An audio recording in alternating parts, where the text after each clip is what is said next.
Bienvenidos. Estas son las noticias más destacadas de la OEA. Esto es OEA News, el informativo de la Organización de los Estados Americanos.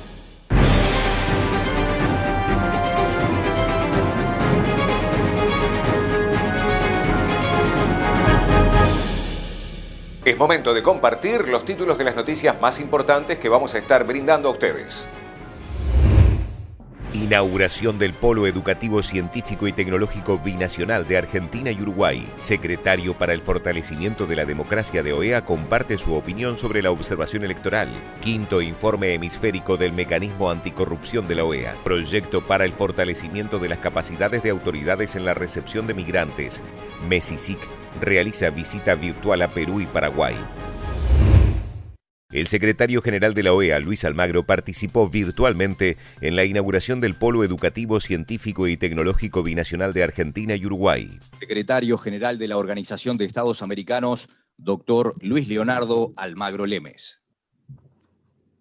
Señor presidente de la República Oriental del Uruguay, señoras y señores ministros uruguayos, argentinos, especialmente mi querido amigo canciller de Uruguay, Francisco Bustillo, presidentes, delegaciones de Uruguay y Argentina, delegaciones argentinas y uruguayas, autoridades argentinas y uruguayas, embajadores, embajadoras, amigos. Los rápidos cambios tecnológicos están transformando prácticamente todas las sociedades e industrias al ampliar el horizonte de su funcionamiento y capacidades con inteligencia artificial, big data, nuevos materiales y adelantos científicos en los campos de biología, robótica y automatización, entre otros. Para los Estados miembros de la OEA, la transformación y convergencia tecnológicas mundiales que tienen un gran alcance plantean nuevos retos, pero también nuevas oportunidades para abordar las brechas en la tecnología, la productividad, el crecimiento, la igualdad de género y la pobreza. Hoy más que nunca estamos plenamente conscientes de la importancia de realizar intervenciones deliberadas para reducir en particular las brechas crecientes en la tecnología y la equidad, especialmente ante el escenario que representa el COVID-19. La ciencia, la tecnología y la innovación son componentes fundamentales para hacer frente a la emergencia del COVID-19. La toma de decisiones basadas en la evidencia, sobre la base de capacidades científicas y tecnológicas, debe seguir formando e informando a nuestras agendas y acciones. En este sentido, celebramos esta iniciativa, cuyo objetivo es trabajar junto al Polo Educativo, Científico y Tecnológico Binacional en la zona de influencia del complejo hidroeléctrico de Salto Grande, y fomentar la cooperación regional en materia de ciencia, tecnología e innovación. Esta iniciativa contribuirá, estamos seguros, a desarrollar soluciones colectivas a nuestros retos comunes. Estamos seguros de que la integración de experiencias, capacidades científicas de investigación y desarrollo en la Argentina y en el Uruguay, en colaboración con el resto del hemisferio, serán fundamentales para construir soluciones novedosas y duraderas. La apuesta de los gobiernos de la República Argentina y de la República Oriental del Uruguay para fortalecer la cooperación en materia de educación, ciencia y tecnología a través del Polo Binacional representan, por lo tanto, una importante propuesta para fortalecer capacidades en recursos humanos para el futuro y establecer una hoja de ruta hacia la reactivación económica post-pandemia y sustentable en el mediano y largo plazo. En los últimos 4 años, el programa Hub de Comercialización y Transferencia de Tecnología para las Américas de la OEA llegó a formar más de 300 líderes, emprendedores y gerentes de tecnología de 18 países de la región, y acelerar más de 40 proyectos tecnológicos de la idea al mercado. El programa Hub es un ejemplo de los esfuerzos que se hacen para solucionar problemas reales en las comunidades, usando la ciencia y la tecnología, acelerando el desarrollo tecnológico y la conformación de redes regionales para diseminar el conocimiento, compartir soluciones y generar oportunidades para fomentar el emprendimiento de base tecnológica y de alto impacto en los Estados miembros de la OEA. Para afrontar el enorme reto que las tecnologías transformadoras representan para las Américas, la OEA COMCIT lanzó en 2019 Prospecta América, una plataforma regional de prospectiva tecnológica con el fin de mapear las principales tecnologías transformadoras y sus tendencias futuras en sectores de importancia crucial para los Estados miembros de la OEA. A través de Prospecta América, la OEA busca mejorar la apropiación social del conocimiento de tecnologías transformadoras y aportar elementos útiles para la adopción de decisiones, la formulación de políticas públicas y evaluar sus posibles repercusiones económicas, sociales y ambientales en las Américas. Desde la OEA nos sentimos honrados y comprometidos por esta oportunidad de trabajar junto con las autoridades y comunidades científicas de Argentina y Uruguay para promover la ciencia, la tecnología y la innovación en el marco de la cooperación solidaria. Mi saludo al gobernador de Entre Ríos, Gustavo Bordet, un placer verlo, aunque sea de forma virtual. Un saludo al secretario técnico de Salto Grande, con quien estaremos trabajando, y el secretario técnico designado, Nico Albertoni, para continuar trabajando estos proyectos. Gracias. El secretario para el fortalecimiento de la democracia de OEA, Francisco Guerrero, comparte su colaboración semanal en el periódico mexicano Excelsior, en donde habla sobre la observación electoral Patrimonio Democrático. El coronavirus sigue su marcha, 27 millones de infectados mundialmente, más de 881,000 muertos en todo el planeta, pero por fortuna, entre una de las cosas positivas que podemos describir es que los procesos electorales continúan en los 5 continentes. El hecho de que las elecciones sigan adelante es una muestra de que la democracia se encuentra enraizada favorablemente en el mundo.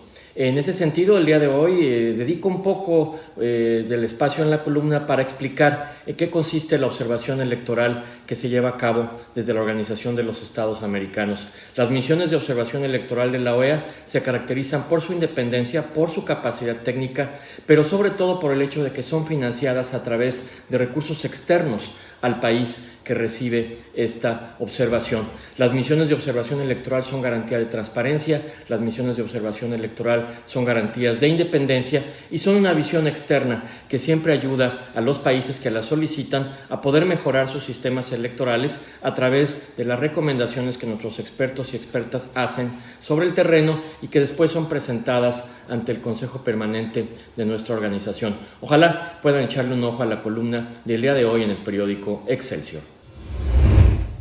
El quinto informe hemisférico del mecanismo anticorrupción de la Organización de los Estados Americanos ya está publicado.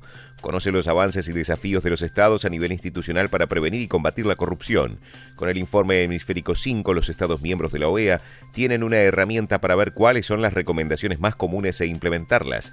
El mecanismo anticorrupción de OEA es el foro hemisférico a partir del cual los estados miembros han venido realizando acciones concretas para prevenir y combatir la corrupción, y es la plataforma para que los estados miembros de la organización cooperen e intercambien experiencias para prevenir y combatir eficazmente la corrupción.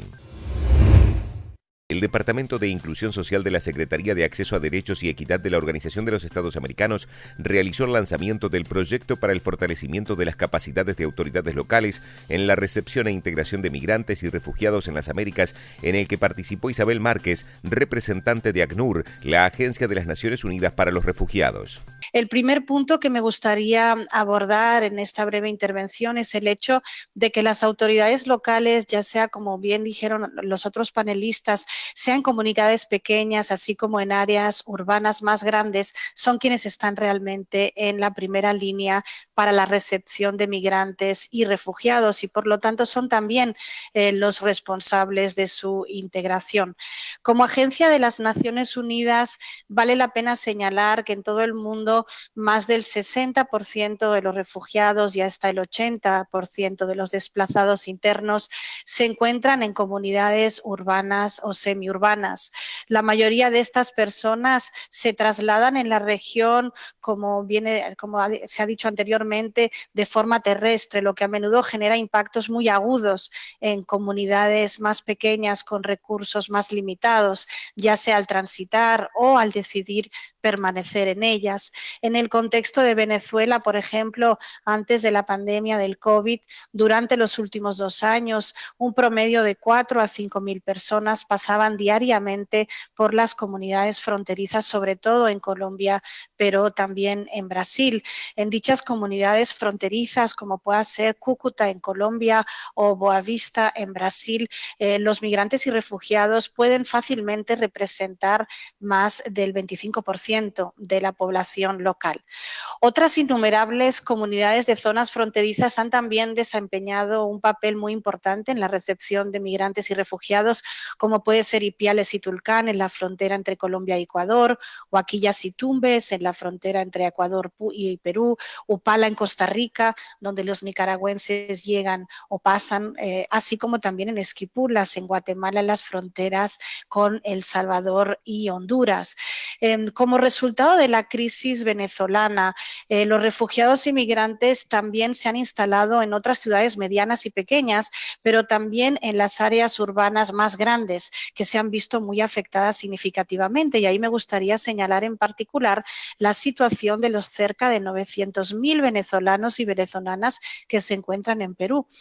Más del 80% se puede encontrar en Lima únicamente y aproximadamente 2/3 en algunos pocos barrios. Aunque muchas políticas, estándares y compromisos se desarrollan, como venían diciendo los otros panelistas, a nivel nacional e incluso internacional, el impacto se siente a nivel local, por lo que las autoridades tienen ese papel clave en esa recepción y integración, y la mayor parte de la atención y servicios inmediatos se brindan a nivel de términos de salud, educación, servicio social e incluso albergues de emergencia. Como ejemplo práctico en la respuesta, por ejemplo, a la pandemia del COVID, la ONU viene apoyando al Consejo de Migración de Alcaldes en el establecimiento de lo que se llama un Life Resource Hub para proporcionar a las autoridades municipales herramientas prácticas, ejemplos de políticas y recursos para asegurar que migrantes y refugiados estén incluidos en la respuesta más amplia a la pandemia y sus efectos en las comunidades. Pero las autoridades locales no están solas. A nivel local también hay otros actores claves que complementan y a menudo trabajan con esas autoridades. Y me refiero en particular, como decía nuestra colega Betilde, a la sociedad civil, decía también Diego, las organizaciones comunitarias y religiosas, las propias comunidades de migrantes y refugiados, inclusive el sector privado, que son aliados muy importantes en términos no solo de la asistencia inmediata, pero también de la integración socioeconómica y cultural a medio y largo plazo. De acuerdo con el Grand Bargain y los pactos sobre refugiados, pactos globales sobre refugiados y migrantes, es fundamental trabajar con las autoridades y con otros sectores locales para esa integración. Y sin un enfoque de toda la sociedad, el Whole of Society Approach, con los municipios como núcleo, la respuesta para refugiados y migrantes no sería sostenible. En apoyo al papel de esas autoridades locales, la mejor manera de ayudar a migrantes y refugiados es efectivamente ayudarles a que se integren localmente, y efectivamente hay muchos ejemplos positivos que ya existen.